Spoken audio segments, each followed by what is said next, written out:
Hello, this is Dr. Grande. Today's question is, can I analyze the case of Andrew Callaghan? Just a reminder, I'm not diagnosing anybody in this video, only speculating about what could be happening in a situation like this.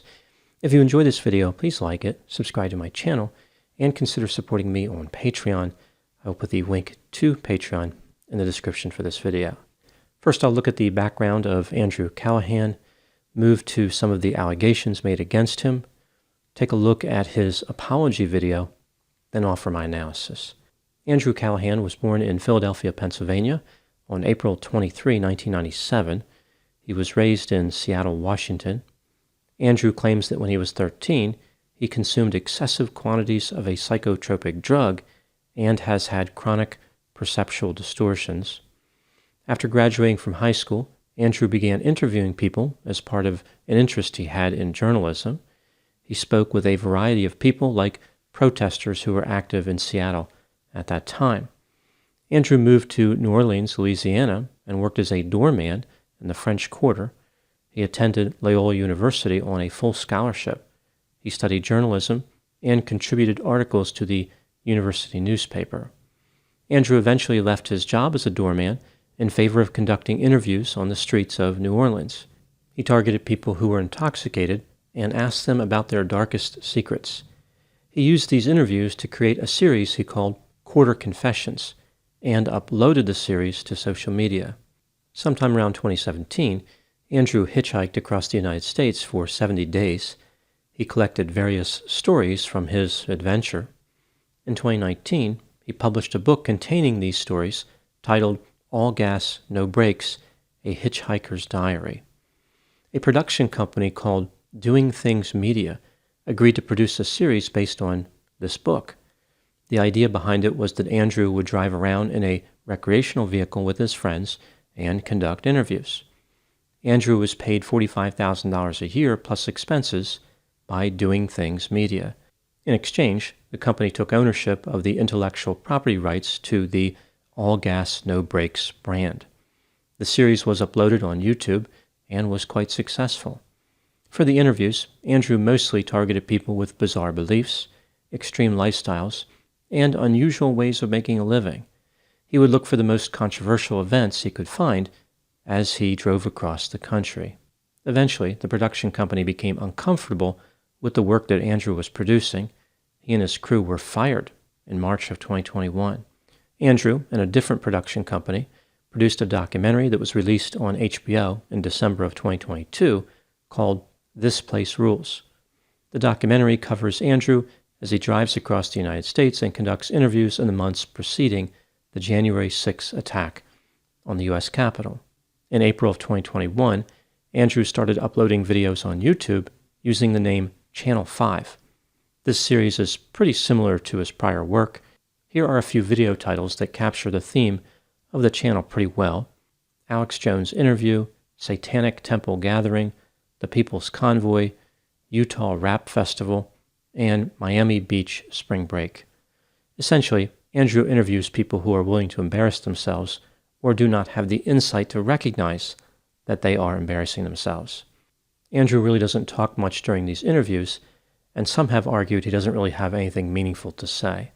Now moving to the timeline of the allegations. In early January 2023, Andrew was accused by two women of pressuring them into having sex. After this, two additional alleged victims came forward, making similar accusations.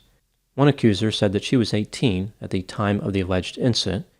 Here is her accusation. She and Andrew were at an apartment where Andrew was staying. They consumed alcohol and watched a movie. Out of nowhere, there was an abrupt shift in Andrew's tone. She consented to him kissing her, but when he tried to progress with his activities, she told him no. She indicated that Andrew wasn't taking a simple no for an answer, which pushed her to make up a series of excuses as to why she did not want to have sex. Eventually, Andrew discontinued his advances. Another alleged victim, who goes by the name Caroline, described a similar situation, one where Andrew was pushy. Caroline said that she met Andrew at a bar in Florida in March of 2021. She did not think that the meeting was romantic. All of a sudden, the vibe shifted. Andrew was buying her drinks and trying to impress her. Andrew attempted to kiss her, but she turned him down. They went back to her apartment, where Andrew became persistent. He repeatedly asked for sex. Initially, she told him no, but eventually agreed to various sexual acts. She had a panic attack after waking up at 4 a.m. and kicked Andrew out of her apartment a few hours later. Caroline suggested that she contacted Andrew sometime later, asking him to contribute money toward her therapy bills. Andrew's lawyer indicated that someone tried to extort Andrew, although the attorney did not say that it was Caroline. A legal representative for Andrew responded to the accusations against Andrew by saying, quote, Andrew is devastated that he is being accused of any type of physical or mental coercion against anyone. Conversations about pressure and consent are extremely important, and Andrew wants to have these conversations so he can continue to learn and grow, unquote. On January 15, 2023, Andrew released an apology video on his YouTube channel. It is about 4.5 minutes long. Here's a summary of this video. Much of this is paraphrased. Andrew starts by saying he wants to be fully accountable and transparent. He never thought he would have to make a video like this. He extended his thanks to everyone who accused him of making them uncomfortable during sexual situations. He knows it was hard for them to speak out, and it was hard for him to hear. Andrew was previously unaware that he engaged in this pattern of behavior. When the accusations became public, Andrew was in a state of denial and spiraled into a mental health crisis. After once again stating that he wants to be held fully accountable, Andrew offers a clarification about the allegations against him. He claimed that he has always taken no for an answer and never overstepped the line of consent. Andrew is interested in talking about power dynamics and pressure. For a long time, he thought his behavior was normal. He believed that if a person left a bar alone, they were a loser. Persistence was a form of flattery. And when a potential romantic interest said no, she was simply playing hard to get. Andrew wants to be held responsible for not having an understanding of what enthusiastic, two-way consent looks like. At this point, the tone of the video changes somewhat. Andrew said that many statements being made against him online are not true. Contextual information is missing from these accounts. If people saw this information, they would change their minds about Andrew's behavior. Andrew is not sure what comes next to him for his career. He's going to start therapy sessions and attend Alcoholics Anonymous 12-step meetings. He believes that alcohol is a contributing factor to his poor decisions. Andrew concludes the apology video by saying that he understands if people don't want to watch his channel anymore, but he hopes they remember the message of radical empathy and media literacy. Now moving to my analysis. Andrew's apology video appeared to be carefully planned. I don't think that he was being spontaneous. It's clear that he was reading from some type of script. I think the objective of this apology video wasn't really to apologize, rather to defend himself and escape the consequences of his alleged behavior. Andrew knew that if he simply denied the allegations without making other statements, people would not listen to his message. I think he crafted his message in order to appear open to change, empathic and thoughtful, while gently pointing out that he didn't actually do what he was accused of doing. I would divide the messages contained in Andrew's apology video into 5 different parts. In part number 1, Andrew made many statements to put his accusers and people who sympathize with his accusers at ease. For example, he repeatedly mentioned how he wanted to take full responsibility. Andrew wanted to be accountable. He was eager to thank people for accusing him and implied that they were courageous for coming forward. In part number 2, Andrew attempts to mitigate the severity of his alleged behavior.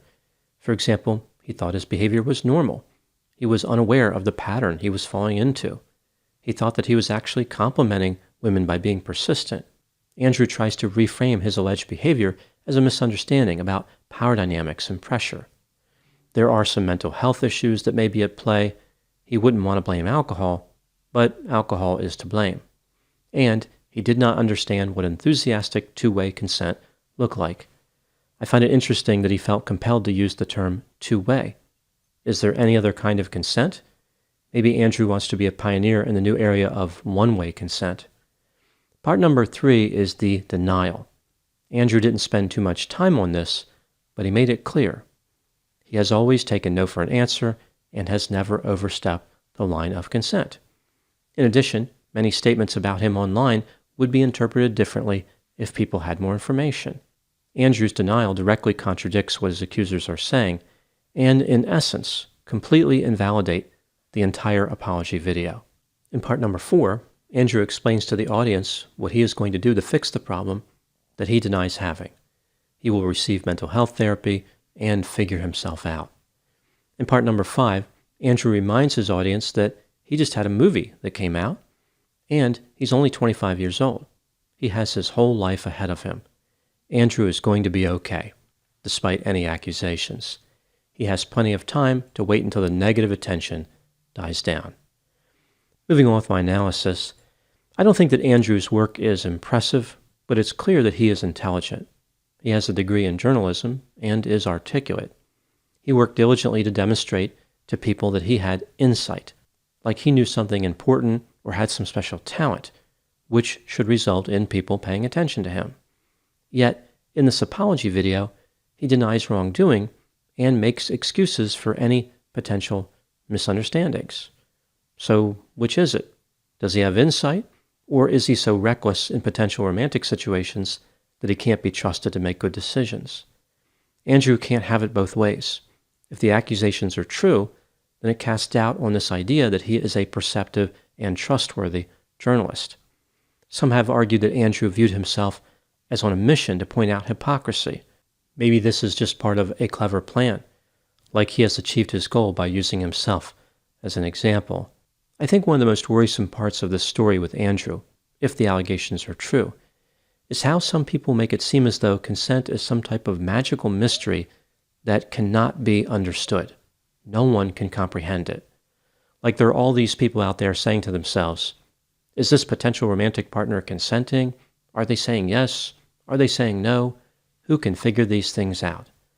I suppose every type of human interaction has the potential to include a gray area, but with consent, it's relatively straightforward. People know whether another person is consenting or not. It's not rocket science. Yet individuals like Andrew portray consent as some type of mystery that the human race must aspire to solve. It's right up there with the Loch Ness Monster, the Bermuda Triangle, and Bigfoot. There's this sense that if Andrew ever found Bigfoot, his first question would be, can you explain consent to me? I just can't figure this out.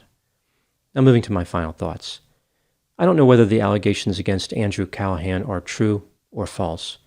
If they are true, Andrew has been living up to his motto of all gas, no brakes. None of the accusations involve any type of criminal allegation, but they are still concerning in the sense that they suggest manipulative behavior and they potentially caused harm to people. The allegations speak to the issue of whether Andrew can be trusted. I find it interesting that Andrew made his living getting people to trust him quickly. Perhaps that's what he was trying to do with this apology video. He was so confident in his abilities to defuse the situation that he only committed 4.5 minutes to it. His attempt was unconvincing and unsuccessful. Perhaps Andrew should consider changing his motto to all harass, no brains. Those are my thoughts in the case of Andrew Callaghan. Please put any opinions and thoughts in the comment section. They always generate an interesting dialogue. As always, I hope you found my analysis of this topic to be informative. Thanks for watching.